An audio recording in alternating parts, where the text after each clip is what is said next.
Salut les gens, bienvenue sur la chaîne Nos Passions, bienvenue dans le sud. Alors à l'occasion de cette rencontre de modélisme de Sals, eh bien j'en ai profité pour aller interviewer mon pote Dédé, tu sais, qui avait fabriqué le Schtroumpf, je t'en avais parlé dans la vidéo. Tiens, je te mets le lien par là si tu l'as pas vu, tu iras la voir. Et pour lui demander un peu, pour te présenter un peu tout ça, le procédé qu'il a utilisé pour le fabriquer.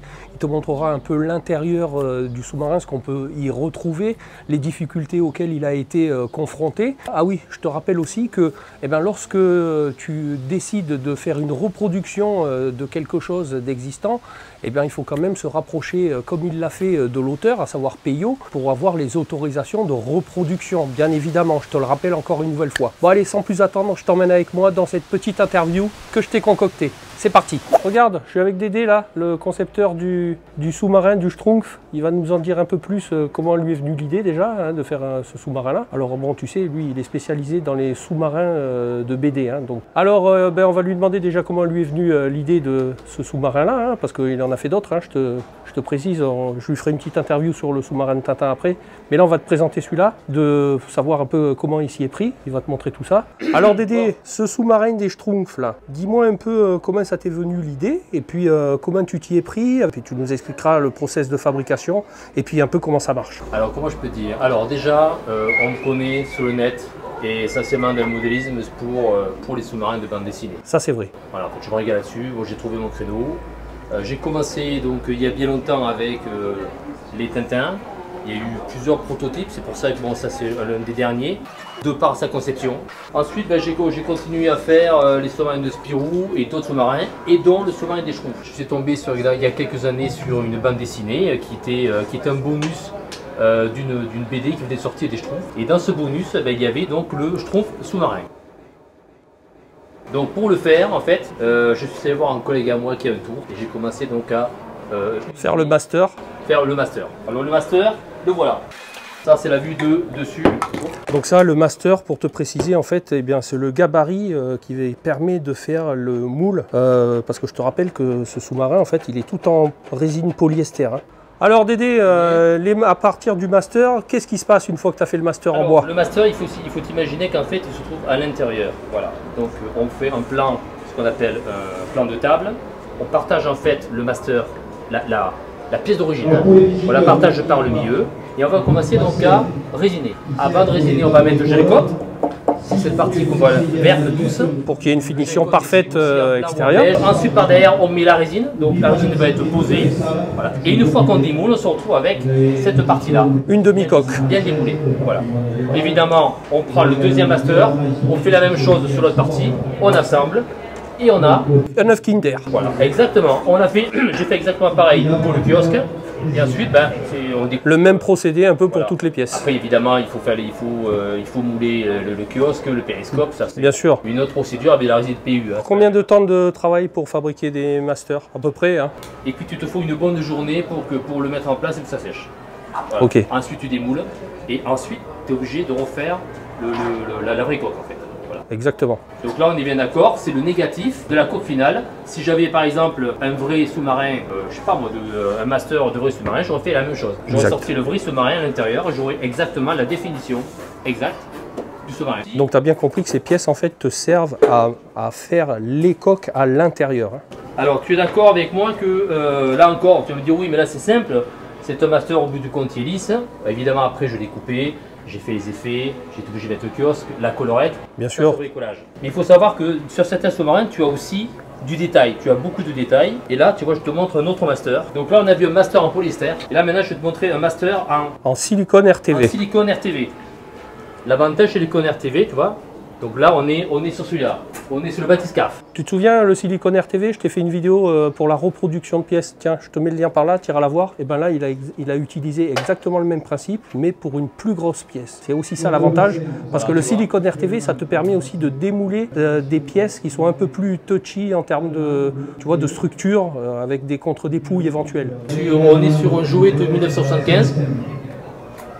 Où j'ai pris donc l'empreinte, voilà, donc ça c'est le jouet d'origine. Hein. Et quand je sors... Voilà, donc là on te présente un moule qui, où en fait il recopie un jouet, je ne sais pas si tu connais, tu sais, les Action Joe quand tu étais gamin. Hein, bon, bah, si tu as 50 balais comme moi, les Action Joe, tu as connu. Hein. Et ben c'était le bathyscaphe des Action Joe. Et ben Dédé l'a reproduit avec du silicone RTV pour pouvoir reproduire le sous-marin. Voilà. Même principe que le Schtroumpf, du gel-cote, résine polyester, et voilà ce que ça donne. Alors tu verras hein, sur Instagram, tu iras voir, je t'ai mis aussi des images, mais je te le refilmerai, je te montrerai un peu comment, déjà pour l'instant, comment il se comporte en bassin, et tu verras que déjà pour un début, c'est pas si mal. Bon, parce que je te rappelle qu'un sous-marin, il y a quand même pas mal d'ajustements à faire, mais, hein, Dédé, tu confirmes en termes d'équilibre, de lest, tu sais, c'est pas évident quand même, hein. C'est pas comme un bateau où il suffit qu'il flotte. Hein. Là, il y a une question d'équilibre à avoir non seulement en surface, mais aussi quand tu es en immersion pour avoir l'horizontabilité et puis qu'il puisse se comporter comme il faut en navigation de façon immergée. Bon, là, on va te montrer rapidement l'intérieur du sous-marin. Tu vas voir que c'est un peu la même chose hein, comme dans tous les sous-marins, à savoir qu'il va y avoir de l'électronique pour le faire fonctionner et puis un ballast qui va permettre de le faire couler. Et je vais laisser Dédé le démonter, tu vas voir, pour accéder à l'intérieur de ce petit sous-marin des Schtroumpfs. Alors le sous-marin des Schtroumpfs est équipé d'un caisson étanche. Alors, il faut savoir que le sous-marin, tu as toujours l'œuvre morte, c'est-à-dire que tu as la partie étanche à l'intérieur. L'œuvre morte, c'est la partie qui entoure le caisson. Voilà. Donc on va dire que ce qu'on voit là, c'est l'œuvre morte. Quand on ouvre, on a le Schtroumpf à l'intérieur, c'est-à-dire un automate qui est sur piston, avec une pompe à eau, qui permet de descendre et de se relever. Dans l'eau, c'est assez marrant. Et il fait coucou à tout le monde. Ça fait un petit peu d'animation sympa. Et maintenant, j'ouvre donc, évidemment, j'ai mes 4 vis, je dévisse à l'arrière. Donc tu vois, ça c'est un peu toute la partie finition. Voilà. Et c'est ce qui laisse place au caisson étanche. Voilà, on voit bien la partie d'œuvre morte et la partie du caisson. Alors pourquoi une œuvre morte? Ça m'évite justement d'avoir trop de poids, de volume, de fluide déplacé. Évidemment, là il fait 14 kg. Si j'avais fait la totalité étanche, il aurait fait plus de 25 kg. Voilà. Alors là. Alors qu'est-ce qu'on peut retrouver à l'intérieur de ce caisson étanche? Alors dans ce caisson étanche, évidemment, on a toute la partie donc ILS, ce qui veut dire qu'en fait on va démarrer à l'aide d'un aimant. Ça évite d'avoir un interrupteur. Comme le Nautilus. Mais quand il est stocké à la maison, j'ai quand même un interrupteur là-dedans, étanche. Ça me permet aussi de recharger. Alors tu as vu? Regarde un peu les modélistes comme ils sont ingénieux. Regarde le bouchon avec quoi c'est fait. Et ben, je sais pas, tu connais hein, cette marque. Regarde les bouchons de plomberie Nichols.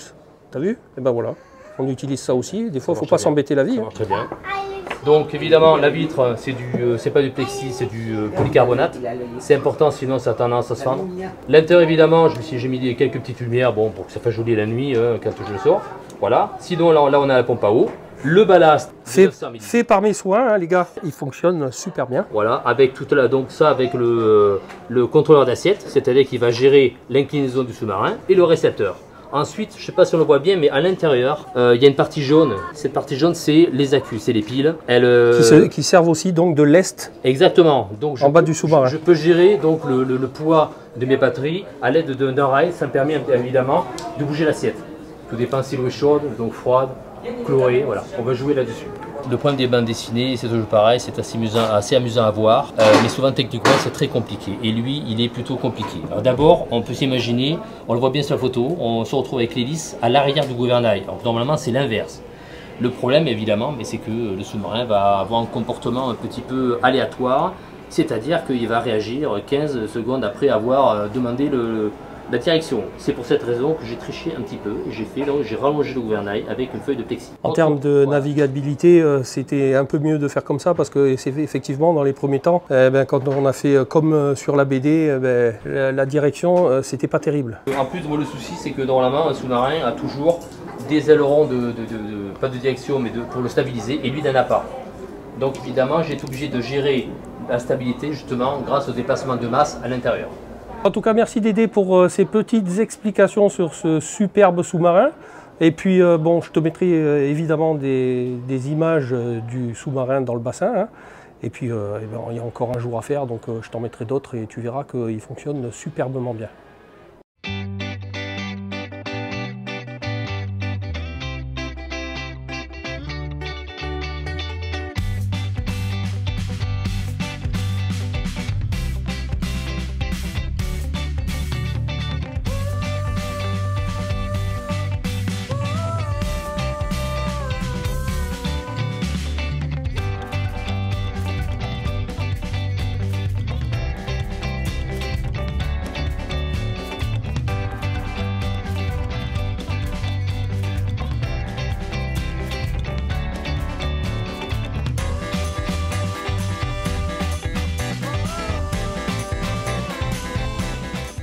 Et ben voilà les gens, et bien j'espère que tu auras apprécié une nouvelle fois cette petite vidéo, que ça t'aura permis d'apprendre de nouveau, certainement peut-être de nouvelles petites choses.